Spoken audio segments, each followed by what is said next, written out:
how to do that.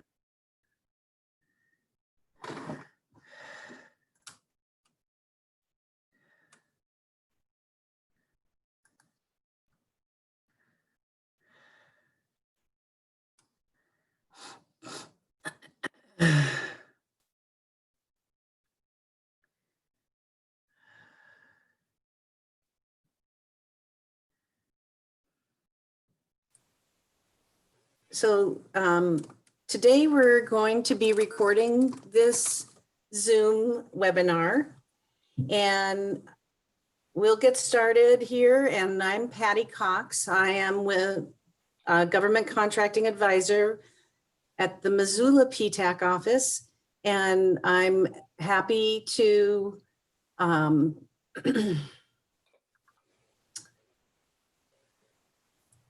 I'm happy to have so many people join us for this State of Montana Procurement Bureau webinar today. I will be putting up some screen, sharing my screen.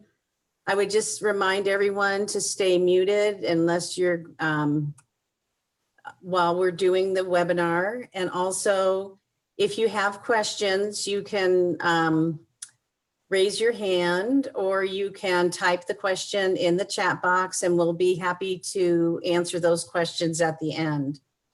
I'm gonna, okay, let me pause for a moment. I'm gonna try to send this link to someone, hold on.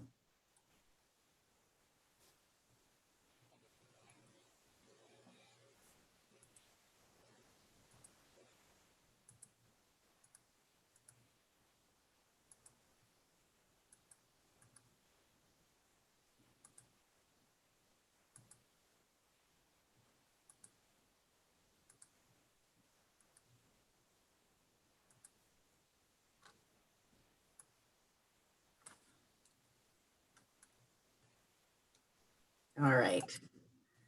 There probably might be a few people still coming in.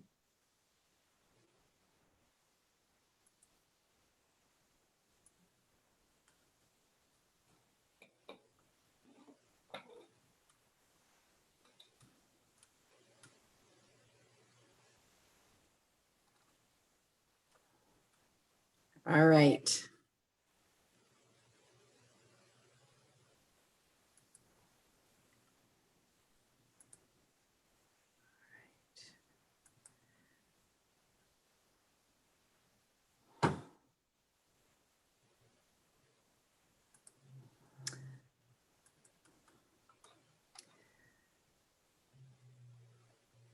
I think we'll get started now, and we'll start the webinar. I'm going to share my screen in a moment, and we'll have a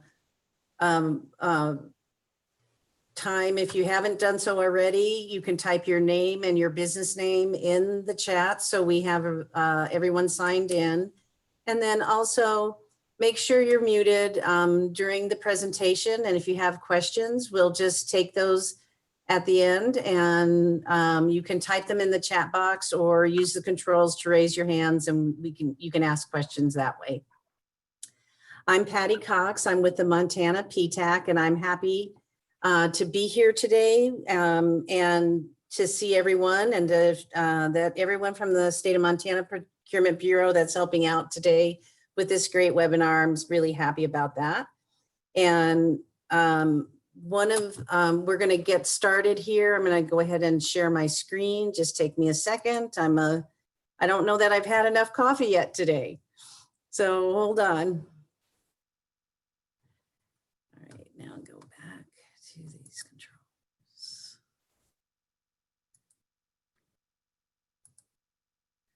All right.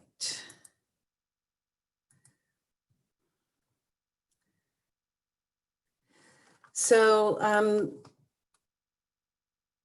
you already heard my name at least 5 times. I'm Patty Cox, and I'm going to go through this quick slideshow to tell you a little bit about PTAC. Our program here in Missoula is located at the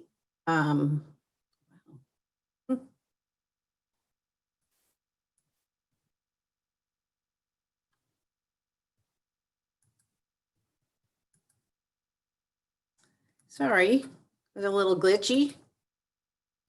It keeps going to the end. All right, I'm going to try something different.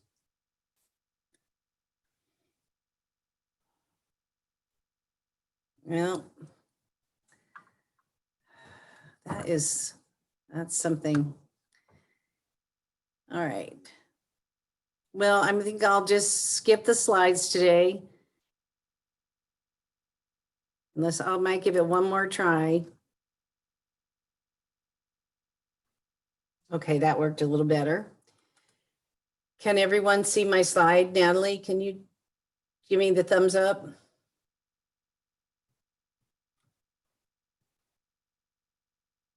Okay.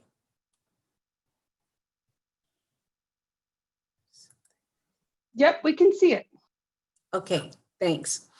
So our Montana PTAC is a program here, statewide program, and the Missoula Center is located at the University of Montana as part of the Accelerate Montana team, which provides a lot of great outfacing support, economic development support to our communities.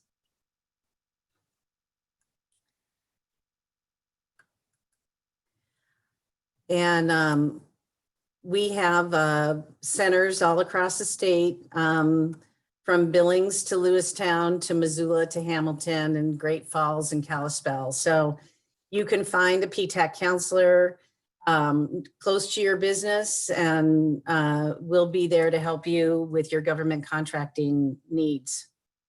So the PTAC can help you understand how the government buys products and services, and can help you learn how to connect to the government customer.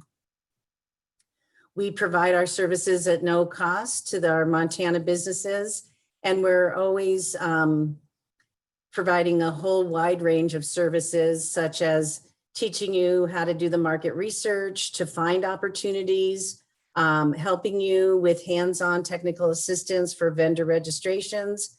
And we can also review solicitations and help review your proposals and make sure everything's in order. We also help many small businesses certify for any of the small business programs, such as service disabled, veteran-owned small business, or woman-owned small business.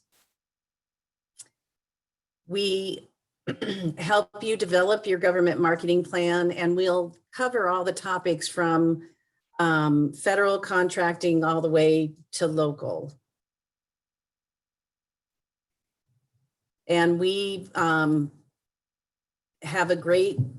we help all types of businesses, and since the government buys everything, there's usually an opportunity to sell your product or service to the government.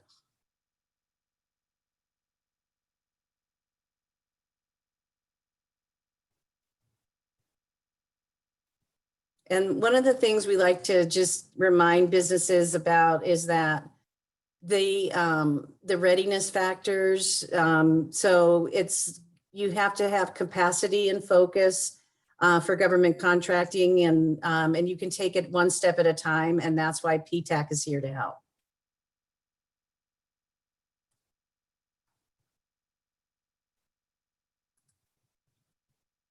We have a great website, and we have news articles on there, and also an events page. When we have all different trainings coming up over the year, you could find those on our website. You can also sign up for our quarterly newsletter there as well.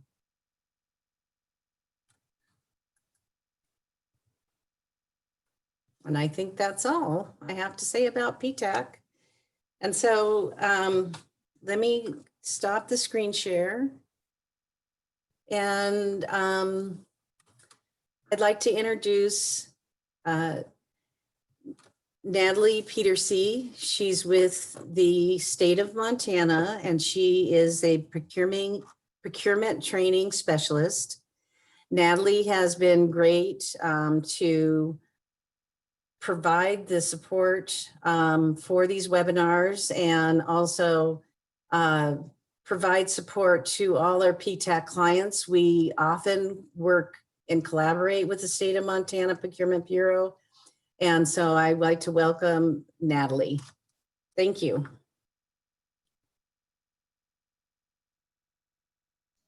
Hi, everybody. I am juggling remote learning with my two kids with this presentation, and I'm sure it's going to go perfectly. I don't know if any of the rest of you are in that situation. But anyway, good morning. This is our final PTAC webinar of the fall. We've done this 5 or 6 times, and every time I learned something else, I think. And so hopefully you will too. This presentation is about contracting with the state of Montana, which I bet you guys are all interested in doing. And my name is Natalie Petersey. I'm a State Procurement Bureau training specialist. And also from my bureau, I have Lisa Ledoux, who is an eProcurement specialist. She's going to go through our electronic procurement system.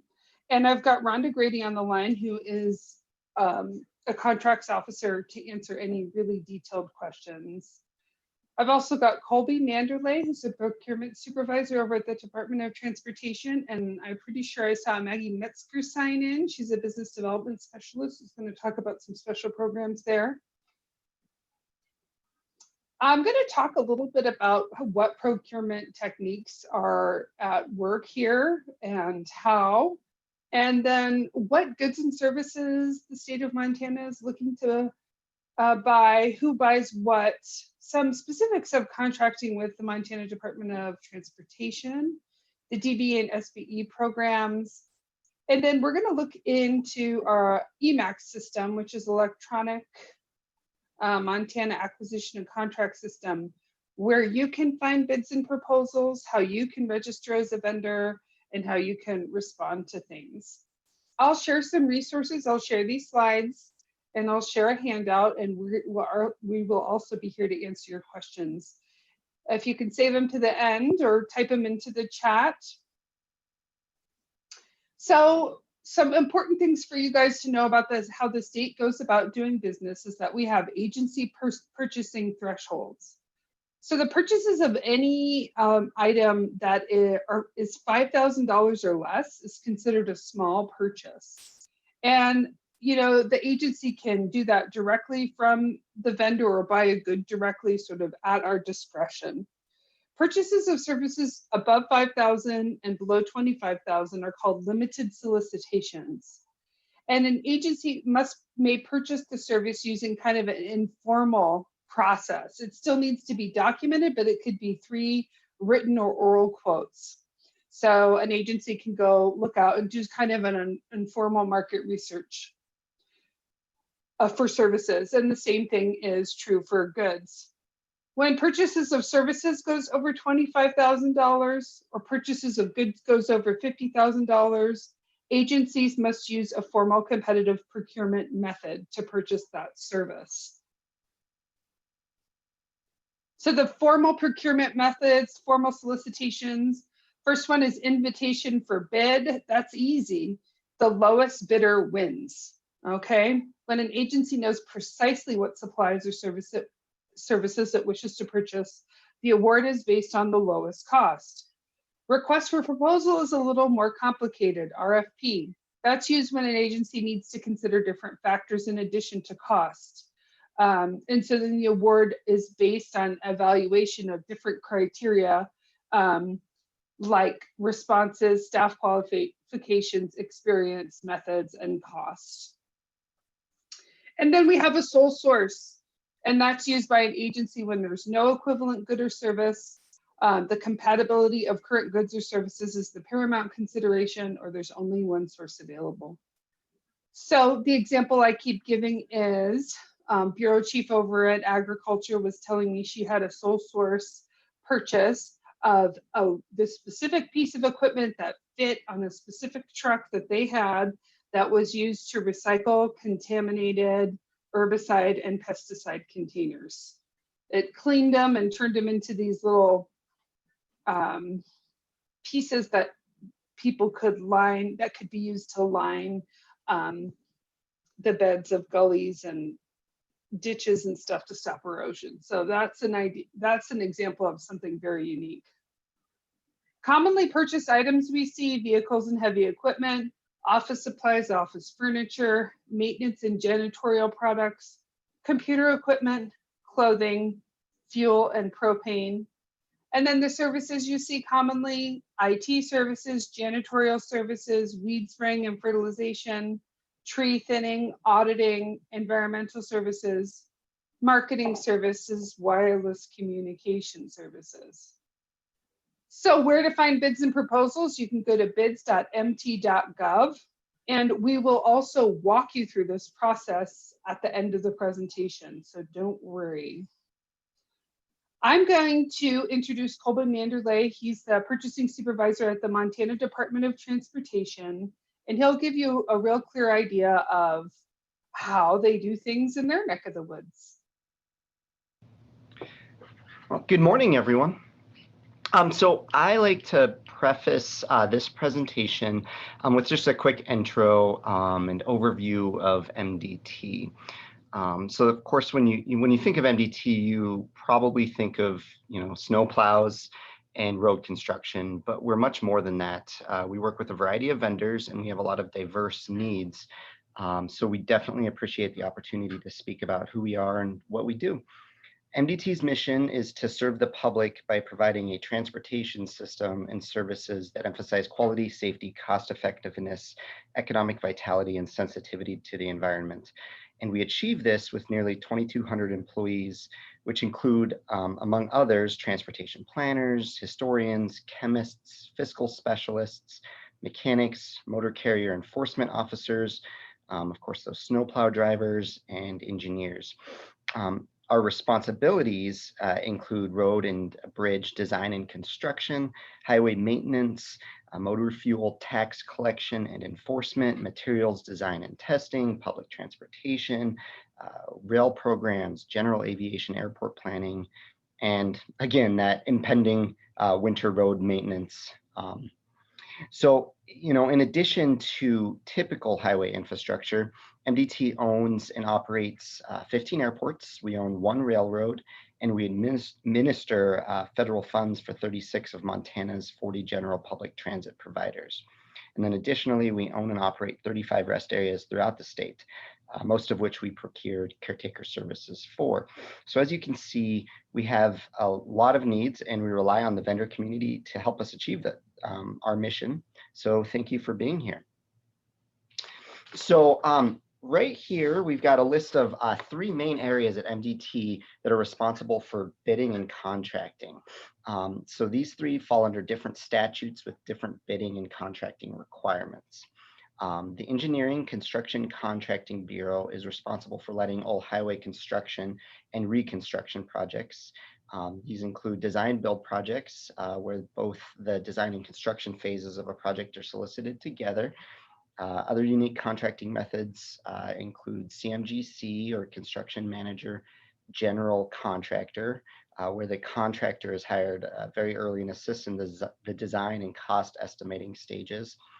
And then they also use job order contracts similar to time and materials, where the contractor will bid on items they will supply. The Consultant Design Bureau is responsible for procuring the professional services of engineers, architects, and surveyors. So this would include soliciting for the design of road construction projects. And then finally, my section, the Procurement Services section, is responsible for the procurement of all goods and services that do not fall under the other 2 areas. So we issue a variety of contracts for services and commodities, including some commodity contracts for statewide purchases. At MDT, each division and field office completes their own limited solicitations. So they'll gather quotes from vendors and then submit their documentation to my office for the issuance of a purchase order or contract. And then my office completes all of those formal solicitations that Natalie mentioned. So IFBs, RFPs, sole sources, those other items are completed locally at my office. And I do like to mention that because limited solicitations are completed by the division and field offices, vendors that are interested in those opportunities, it's important that you reach out to me or the specific area and make them aware of those services or those products that you provide, and really how you can help us, put on your sales cap, if you will, so that you're on our vendor lists locally, and we have an understanding of how you might be able to provide a product or a service, solve a problem for us when we are doing those limited solicitations locally. So here's a list of some commonly purchased items at MDT that are in addition to many of those items that Natalie just mentioned. Traffic line paint, glass beads, road oil, aggregates, crack fillers, various winter maintenance materials, salts and de-icers, and patching materials and sanding materials, guardrail items, mower blades, cutting edges for those plows, shop supplies, equipment, vehicle parts, lab equipment, survey equipment, transit vehicles, traffic signals, poles and arms, just a variety of items. And then the next slide lists just some commonly purchased services. So maintenance and state funded construction projects such as chip seals, overlays, epoxy painting, those rest area caretaker services I mentioned, janitorial services for our offices throughout the state, research projects, facility repairs, equipment repairs, aircraft repair and maintenance. We do own a few airplanes. Demolition projects, training, and then engineering contracts, as I mentioned, through the Consultant Design Bureau, and those highway construction projects through the Construction Contracting Bureau. And then in addition, we just have a variety of smaller as needed services, whether it's again vehicle repairs or septic pumping or environmental services. We just have a whole host of needs. And then the next slide is a screenshot of our MDT Doing Business webpage.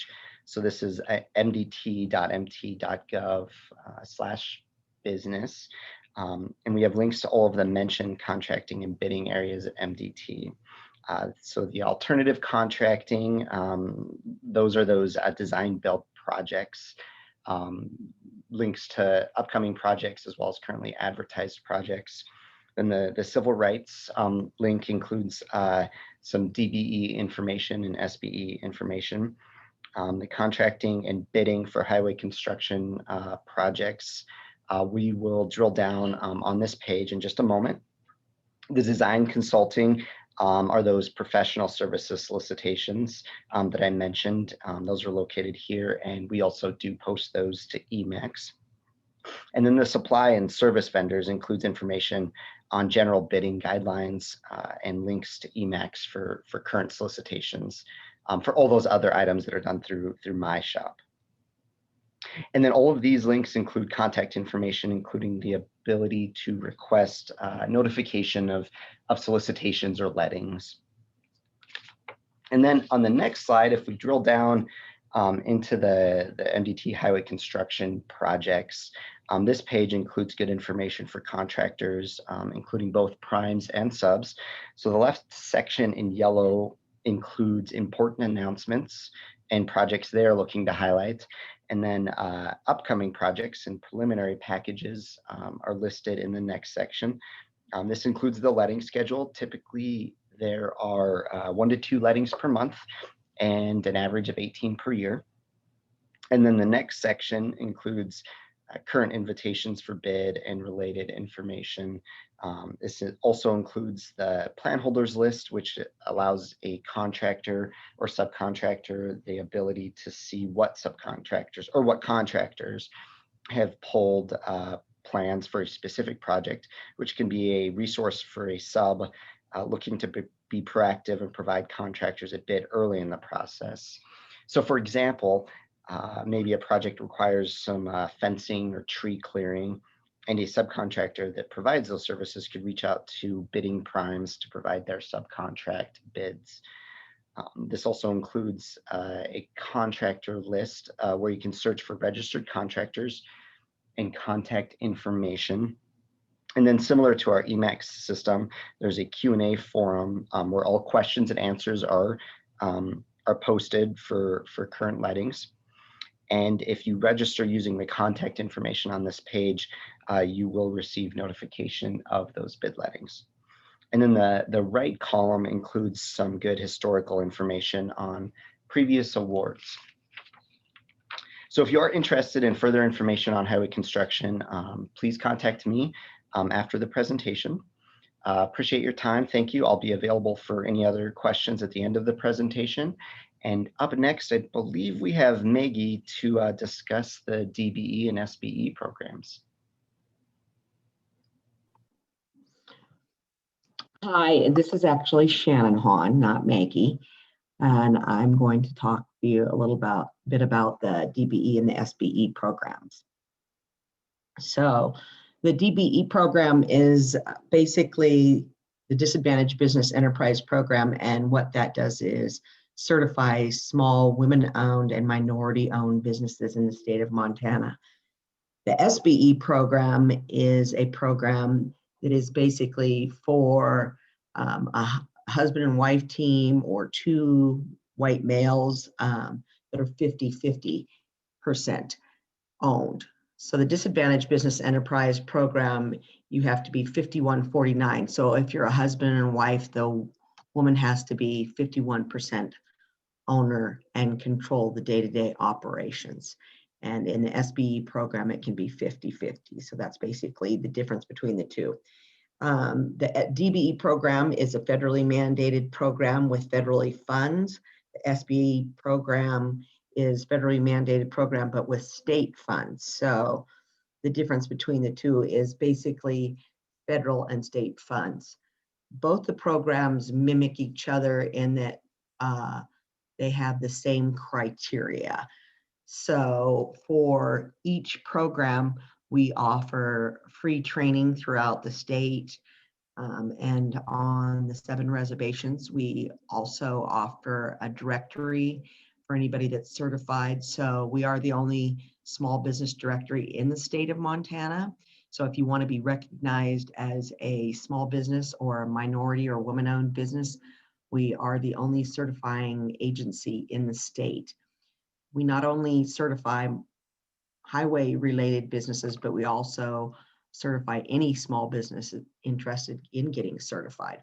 So that's huge because we're different in the fact that a lot of states, so the DBE program is in all 50 states, but not all 50 states certify businesses that are not highway related. And a lot of the states contract out the DBE program to a subcontractor to do the certification. We do it in-house. We meet with you face-to-face. And like I said, we cover the entire state of Montana. Our program is unique in another way than the other 50 states is that we have a reimbursement program. So if you're highway related, it would be huge for you to be certified because we have a program that gives reimbursements up to $3,500. And what that means is it's not a grant, which a lot of people get that confused about. It is a reimbursement program. And the reimbursement program, basically what happens is if you go to, let's say that you go down to a training for Concrete World in Vegas, we pay for your entrance fee to the conference, we pay for your hotel, depending on if you drive down or fly down, we pay for mileage, and we also pay for your flight. So for a lot of people, training is obsolete because it's something that they can't afford as a small business. So we like to try to help the small businesses as much as we can, and we are the only state with a reimbursement program. Most of the other states use the funding for the program itself instead of giving back to the small businesses. So our program, like I said, is a unique program, and there are 3 of us that run the program, and we do it right here in-house. So once you do complete all your paperwork, our turnaround time is about 2 weeks for certification. So it's well worth your time and energy. Next slide, if there's another slide. So right here, this shows our web page site, which is mdt.mt.gov/business/contracting/civil/business. Holy buckets. I don't know how you'd remember that, but anyways, on here, you can see that we have our tabs below. Small business enterprise. That is if you're not a woman or a minority, but you're a small business looking to get certified. Next tab is the DBE tab. Now these tabs tell you exactly what the program is all about. Plus it has the certification paperwork that you'd need to fill out. So we're still old school. You have to download it and then fill it out by hand and then either email it to us or mail it to us. We have a business resource tab, and basically it tells you all about the other businesses that are out there that help you, like the small business development centers that we work very closely with. The doing business tab is basically our directory. Like I said, once again, we're the only small business directory in the state of Montana. So if large primes come into the state and they're looking for small women-owned, minority-owned, or small businesses to fulfill their internal percentages that they need to meet, this is the only directory in the state. We also have a quote request system. So what that does is primes go in and they put in their quotes and ask for requests from all the small businesses. So you only get those if you're in our directory. We also have a prompt payment law that requires that primes pay subcontractors within 7 days, that we are currently revising, but we enforce that law to help the small businesses get paid in a timely manner. The next tab is program information. It's basically questions and answers. And then we have an event calendar of our upcoming, it says 2018 events. Wow, we're gonna have to get that updated, of our events that are going on. Next slide. So this is all about EMAC. So I guess I'm done. And I wanna thank you for giving me the time to explain all about our program. And I will be around later for questions and answers also. Thanks. It looks like there is a question. Someone says, how do you become certified? So you become certified by filling out the application. So once again, if you're a minority or woman-owned business, you go to the DBE tab and you download the application. And the application on the last page, it has a page that all the documents that you need to attach to your application. After you fill out the application, you submit that application and all the applying paperwork, the applicable paperwork after that, and you just mail it to us or email it to us. Is there a cost? No, there's no cost. We're 100% free in everything that we do. Does this apply for service disabled veterans? We do not have a veteran program, but it is considered if you're disabled and you are considered disadvantaged. So each application is looked at in a different way. So for instance, we have a gentleman that is white and he is paralyzed from the waist down, and he owns a heavy equipment company. So is he disadvantaged because he's paralyzed with the heavy equipment operation? So yes, he is. Some people, the disadvantage just kind of depends on the business that you're in. So if you can prove that you've been discriminated against in any way, shape, or form, then yes, you're eligible for the program, but not specifically because you're a veteran.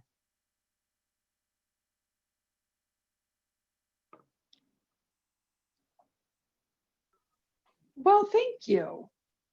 You're welcome. We're gonna punt it over to Lisa Ledoux, our eProcurement specialist, to enlighten us about EMACs. Oh, there looks like there's one more question. I have my own business with just me as an employee. Do I qualify? Yeah, you can just be yourself and you're considered a small business. You don't have to have employees to be considered a small business. So any business, and of course in Montana, the percentage of small businesses is usually about 10 employees, and that's a mini small business, and that's what basically we deal with. So yes, you're considered a small business, and yes, you're eligible. Thanks.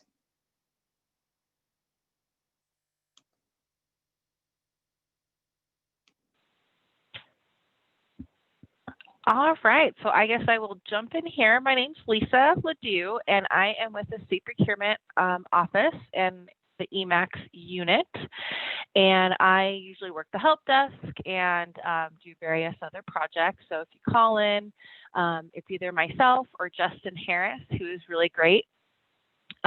He is there to help. And then we also have a new person that's starting, and her name is Katie Opar. So she'll be on the help desk as well. So if you hear her, she is great as well. So I am going to try to share my screen here. Oop, hold on.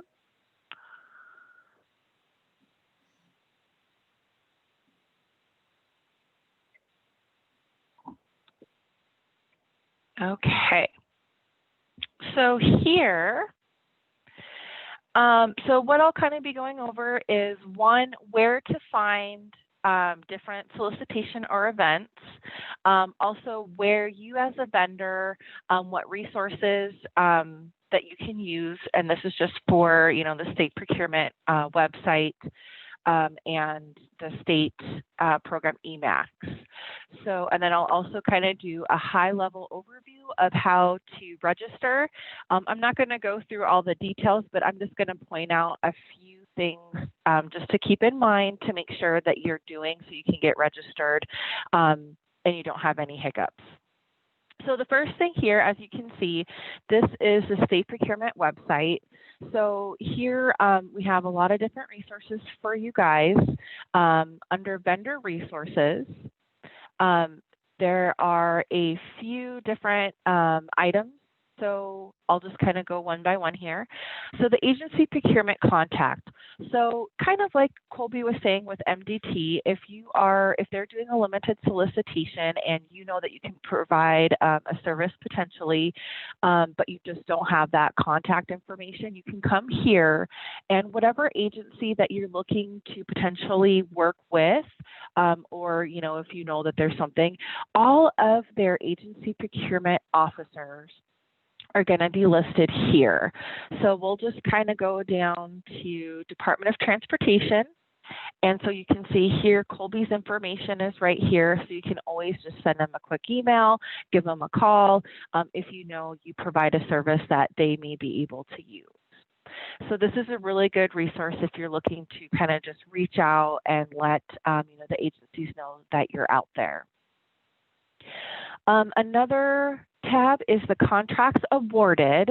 So these will show, so let's say you had submitted a bid and you're wondering, okay, so this last month, so September, who was awarded those contracts? And you can click on either the PDF or Excel and it'll show you what contracts were awarded. Another resource is EMAX. So if you have any questions on how to register and how to submit a bid and things like that, we do have a separate EMAX resource page, and there's two different tabs. So you as the vendor it just defaults to this one. You can click under the little, we call them accordions, and you can see all the different information that you can select, and it'll provide you additional information on how to register, or even how to submit a bid. So if you have any questions, you can kind of use this as a guide, but of course you can always give us a call and we're here to help you on that. And this is one spot too that you can find the link to the vendor portal. So this is where you're going to start the registration process, and also to respond to different events or solicitations that are out there for the state.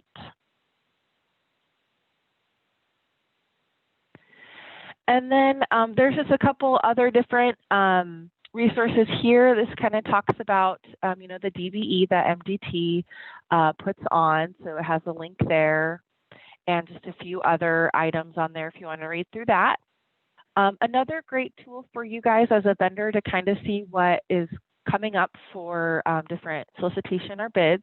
We do a quarterly procurement forecast. So every agency, the majority of agencies, if they are going to be putting out solicitations for, usually it's over $25,000, it's going to be listed here. So we collect all of those that are potentially going to be out for bid. So you guys can take a look at that within the next few months. So I just posted the most current one. So that's a really good resource for you guys to kind of see and keep an eye out for potential future solicitations with the state. And then another thing too is if you are in the RFP process, so that's the evaluation process, if you want to be a part of the public meeting, so that evaluation process is open to the public. Now it's a little trickier because everything is online. So we do either a Zoom or Teams meeting. So just make sure if you need to get those programs to have that. Well, Zoom, you don't need it. But this allows you to see when these are going to occur so you can contact that person and get that meeting information. So it's kind of a good opportunity for you guys to see how that works too. And of course, we do have a link to PTAC because they are a great partner that we work with. So that just kind of provides you additional information for them. And then the last is the vendor portal or registration. So again, this is where you are going to find that link. And it also kind of gives you a couple descriptions on what the difference is between Profile 1 and Profile 2. So you may hear that terminology, and this just kind of delineates the difference between the two. So Profile 1 is when you just go in to register on your own. It's just the basic information like your contact information and what your business does. Profile 2 is usually what we want you guys to be in when you guys get a contract with the state of Montana. It just provides us additional information such as your payment information and tax information. So like your W-9, we want you to upload that. And as always, if let's say you have registered with us and you don't remember what, the email that you used or your password, Jagger or SciQuest is our customer partner, and they would be the ones to reset your password and things for you. Unfortunately, we can't do it in our office, so you just contact the customer support and make sure you mention that you're working in the Montana portal, and they can help you out. So from here, what we're going to do is, so when you are going to the vendor portal, you are going to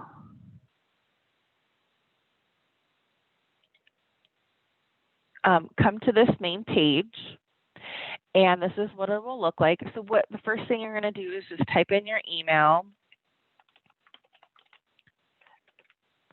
and make sure it's an email that is either, associated with your business and that you can get access to.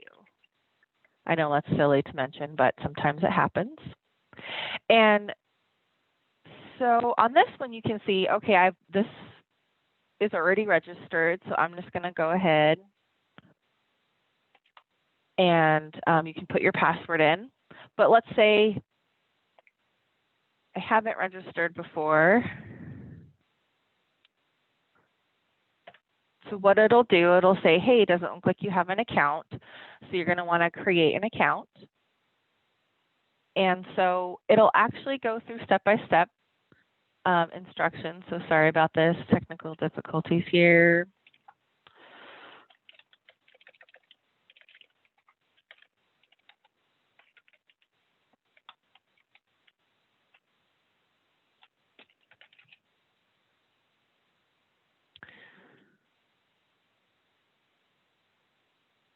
Okay, So from there, you're going to click that continue with registration, and it'll take you to the create account. So the one thing I just want to point out for this is just make sure that anything with the star, you fill in. The tax ID and DUNS number, you don't necessarily have to worry about that. Just make sure you enter in everything and change your time zone. Confirm your email, create your password, and they do have a security question feature on this, so just choose whichever one that you would like and create an answer to that. And just check the box, and then of course confirm you're not a robot, and it'll create an account for you. So at this point, you are going to get an email, and from that email is how you're going to continue your registration. So this is what the email will look like. It is from Montana Acquisition Contract System EMAX, so it's not junk mail. So if it does go to your junk mail, make sure you check that. And what you're going to do is you're going to click the link that says complete your registration.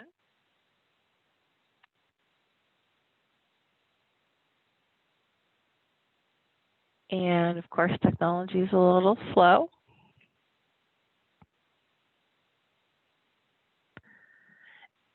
All right, so ultimately, it'll take you to the same page. So you're just going to enter in your password, and then it'll log you into your account.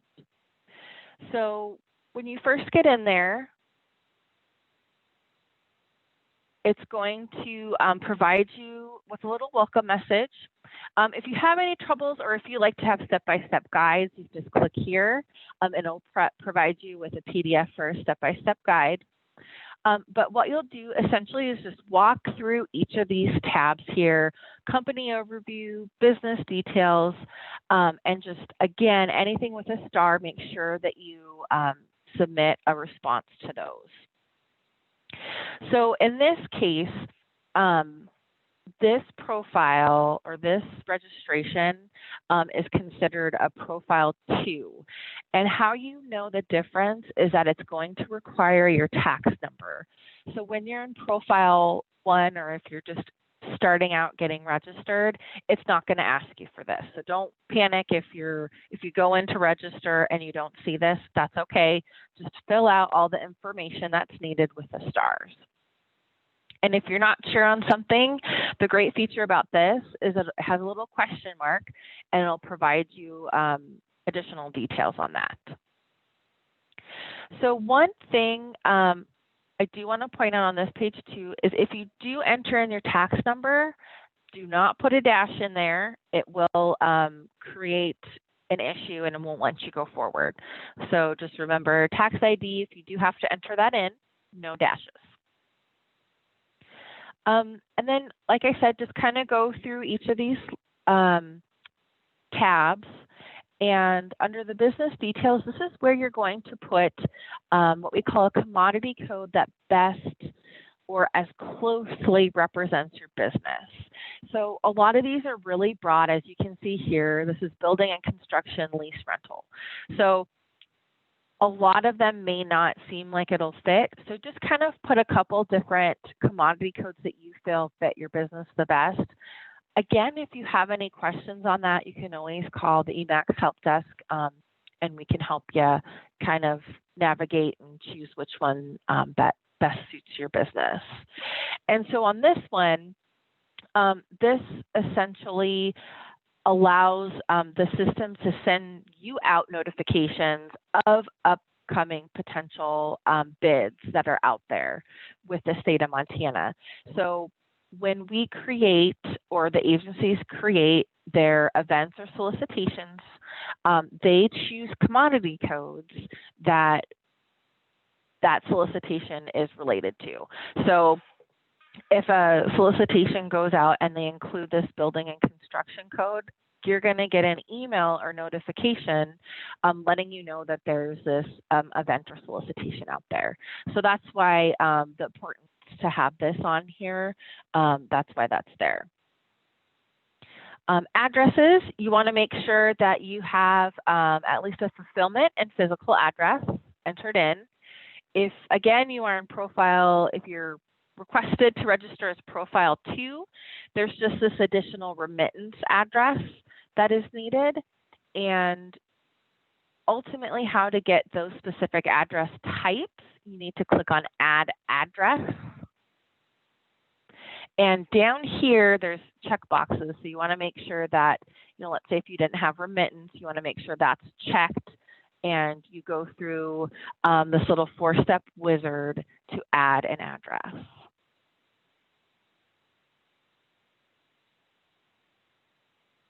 And then under contacts, very similar. So when you enter in, one thing I'll point out is your sales contact. So again, this kind of works as the addresses. If the system won't let you proceed forward, you have to come down here to add contact and specifically select sales, fulfillment, remittance. And of course, you can only do one at a time. And just to point out, the sales contact, that is the person who will be getting those emails to let them know that there is an event or solicitation that has been posted. So you want to make sure whoever has the sales contact type or the corporate contact type is the person that needs to receive those. And again, you can always come in and update those if needed.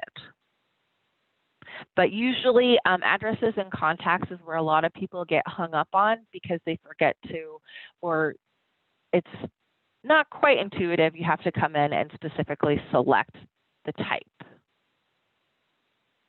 Locations, those are usually automatically added when you're doing the addresses, so you don't necessarily have to worry about this. If you have like multiple fulfillment centers, just think of Amazon, this is where you would add all those extra locations. So diversity, this is where, like Sharon was talking about, if you qualify for a small business or disadvantaged business enterprise, this is where you would indicate that. But if you know you don't qualify, you can click on this, or you can just decline to answer. It's not a big deal. You can just decline to answer to move forward. But you have to choose one of those two in order to move forward. So again, these next two, this is only if you have been requested to register for Profile 2 and received an invitation to do so. Payment information, you can add a paper check. So basically, you'll just get a check in the mail or direct deposit. So if you do end up doing direct deposit, we would like you to upload a copy of a voided check, or if your bank has a specific form, upload that. And for tax information, this is where you're going to upload your W-9, a signed copy. So you want to make sure that it is signed, and you save your progress. And once you are done and your profile is registered and in, the next time you log in, you're going to see this page. So now I'll kind of start going into how to submit a bid, or how do I, what's the steps for that. So after you're registered, usually here under sourcing events, you're not going to have these events showing. When you can see events showing here, it's the ones that you have already went into to take a look at. So it's kind of nice. So if you went into like 3 of them and you kind of want to see which ones you went into, they'll always pop up here, so you can go back and either respond to that event or continue your response if you had to stop for some reason. So there's 2 different ways that you can access the different opportunities. So like Natalie mentioned, there's that bids.mt.gov. Here's the link to it from this page.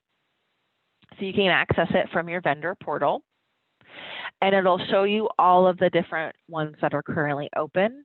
And what essentially you want to do is you want to click to respond now, or if you want to see just like a very brief detail what's what they're asking for and the questions that they're asking, you can click the PDF. Now remember, it's not a detailed description of what's going on with this event, so just note that. And another great thing that I want to point out here is it's always going to provide you with our single point of contact. So this gentleman, Brett, if you have any questions, he's the person that you're going to want to contact. So let's say I want to bid on this one. So I'm going to click on Respond Now. So it's going to take you into that specific event or solicitation.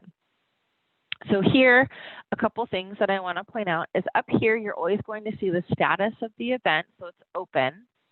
And wow, I have 28,000 days to complete this response. Perfect. That's plenty of time, right?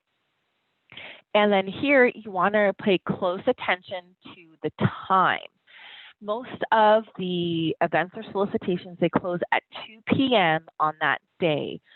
So if you are 5 minutes to 2 and you're having issues, chances are you're probably not going to have enough time to submit it. So make sure you give yourself plenty of time in order to respond to an event. So the next thing under the summary is you need to set your intent to bid. So now on this, you don't have to set it if you want to take a look at the questions. So you can just go past that and you can kind of see here, okay, I have to look at this attachment and here are the different policies. So you can click on that and it'll download for you so you can read through them. And then also with the questions. So you can see the questions that they're going to ask. You can't respond to it at this point, but you can kind of see and review the bid or the event prior to actually declaring what your intent is. But the great thing about our system is that if you say, yeah, I do want to bid, but you change your mind, if you come over here underneath the title, there's this intent to bid, and it says not set and this little pencil. You can click here and you can change what your intent is. So if you had it on, I do intend to bid, but you're like, oh man, no, I don't want to bid on this, you can come back and say no bid. So that's a really great feature, just to point that out for you guys. So, so once you click on that, it's going to tell you, so I want to bid on this. So it's going to tell you before you can proceed forward, you have to go to the prerequisites to proceed and answer the questions. So you can either click here or you can use this navigation pane right here. So ultimately what you want to do is, you download it, you read it, and you certify that you've read it and you understand. And then you hit your save progress. Same thing. If you answer those, it'll go forward. And let's say you have additional documents, or if you have like a product list or something like that, under supplier attachments, that is where you're going to add that. And you're just going to use it. On most of these, there's going to be like a little wizard to kind of walk you through everything. So it's pretty intuitive. But again, at any point, if you have any questions, you can contact us at Emacs. So here you can upload different files. And this is where you can add as many attachments as you need to. Review and submit. This is where it's just going to kind of give you a summary to make sure that, okay, you got everything done, you got everything added, you're good to go, and you certify that this is all good to go.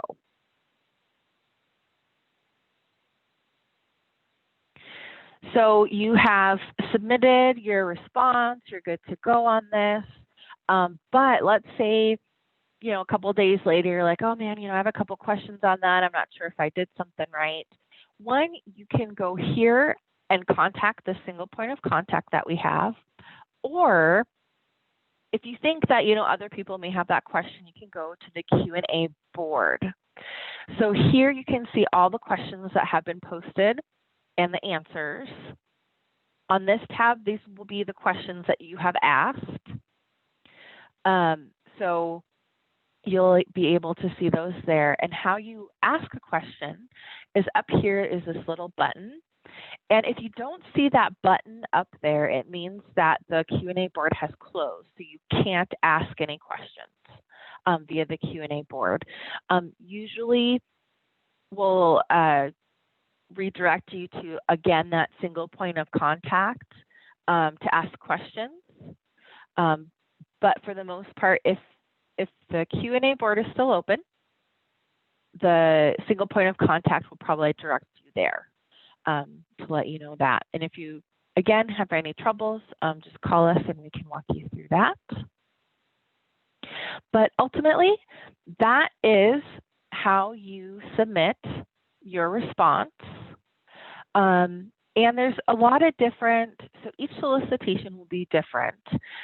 Some will require line items, some won't, just like that one. That one was super simple and easy. And at any point in time, if you have submitted your response and the event hasn't closed, you can click on View Your Submitted Response. You can go back in here and you can add attachments and, you know, update anything that you wish on that. And another way I did mention, I'm going to backtrack here. Another way you can see the different opportunities is under here under public events. You can click on this number. So I see I have 9 open events that could potentially, you know, I would want to bid on. And it's going to take you right back to that same bid site.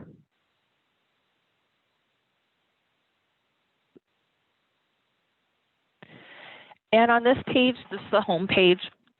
It's just going to show you our contact information. So this is for our help desk. And if you need to change anything in your profile, it's going to be right here. So quick links to common tasks, and you can come back in and edit that. Other than that, if you have any questions, that's all I was going to go over today. It looks like there are a few questions. Is there a mechanism in the individual EMAX bids proposals to express interest as a subcontractor?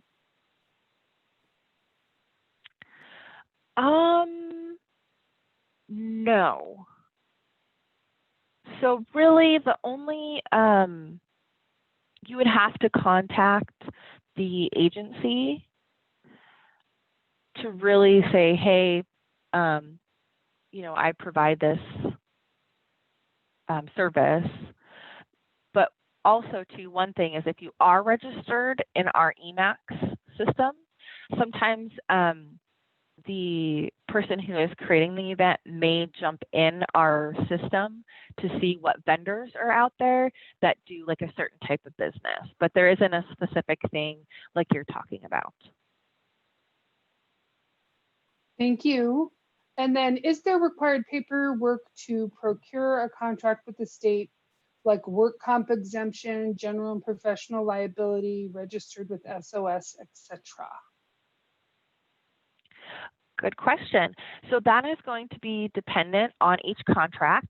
So most of the time you're going to want to have commercial general liability, workers' compensation, or that exemption. So really they'll just request like a certificate of insurance for that commercial general liability, auto, professional liability. If you're into IT, cybersecurity, and things like that. So it just depends on the contract, but we usually do ask for those, yeah. And I'm sure Rhonda can probably chime in if she needs to. And then can you touch on term contracts and cooperative purchasing? Ooh. So my general knowledge, I don't have a deep knowledge of that. So cooperative purchasing and term contracts. So these are contracts where different government agencies So like city agencies can utilize these contracts. So like for IT is a huge one. So we have what we call a master IT contract. So the government agencies can see if a vendor is listed on there and potentially create a, I don't know the term, like a subcontract in order to use that. So you don't have to go through like a formal solicitation process. And again, that always will be dependent. So Tia Snyder and Amanda Henrich, they're cooperative purchasing contract officers. They definitely have a lot more information on that. And if you want to be on one of those lists, like the IT list, I don't know how often they put that out to let people know, let vendors know that you can essentially submit, that you're a contractor that would like to work with the state for IT. So that's kind of the general idea of the cooperative contracts. And another main thing is, so for the state, we do have what we call exclusive contracts. So like for office supplies and things like that, we work with specific vendors that provide us the best prices for the market. So that's my general, very limited understanding of the cooperative term contracts. Does that help? I think that was a good explanation. Okay. I also have a short video I can share if you need more information, and we can put you in touch with the right people, like Lisa said. Please keep Perfect, yeah. asking questions. I just am adding the slides to the chat box so you can download them. And I'll also add a resources flyer with all the links and fun stuff.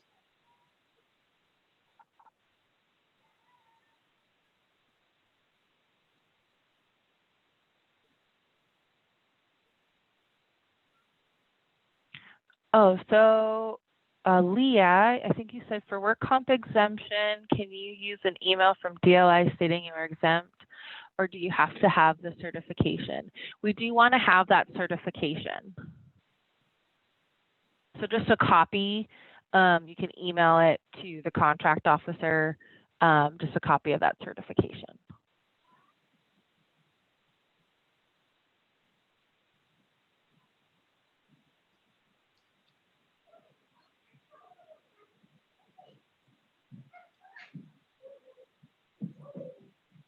Any other questions on registering or?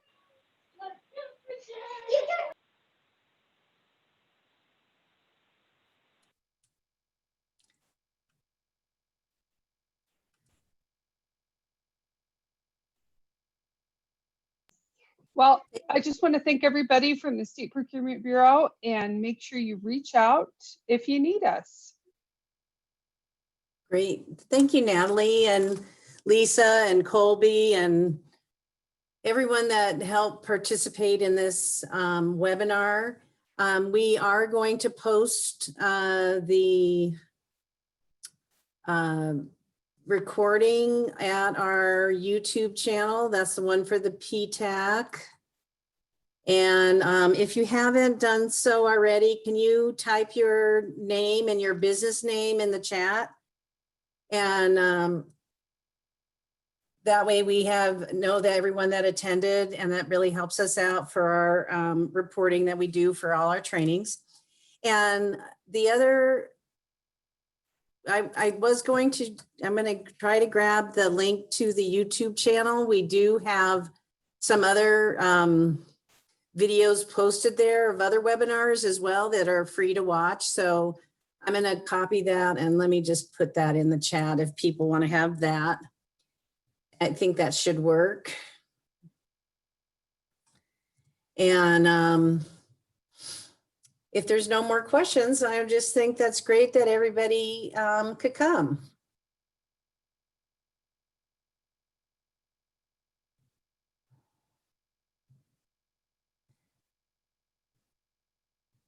Thanks, everyone.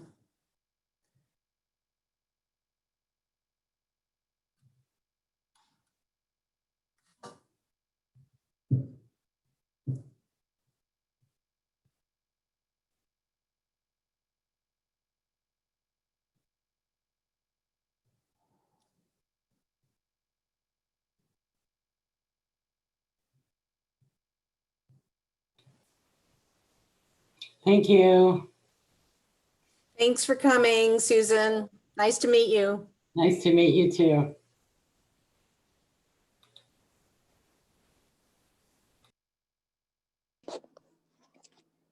Thank you for the training today. It was great. Oh, you're welcome, Stacy. Nice to meet you.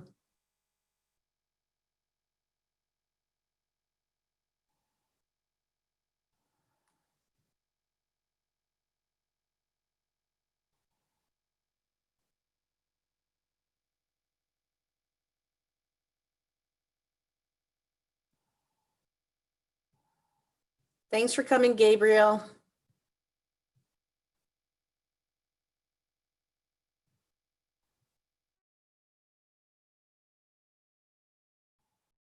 Good to see everyone.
Thanks, Durant.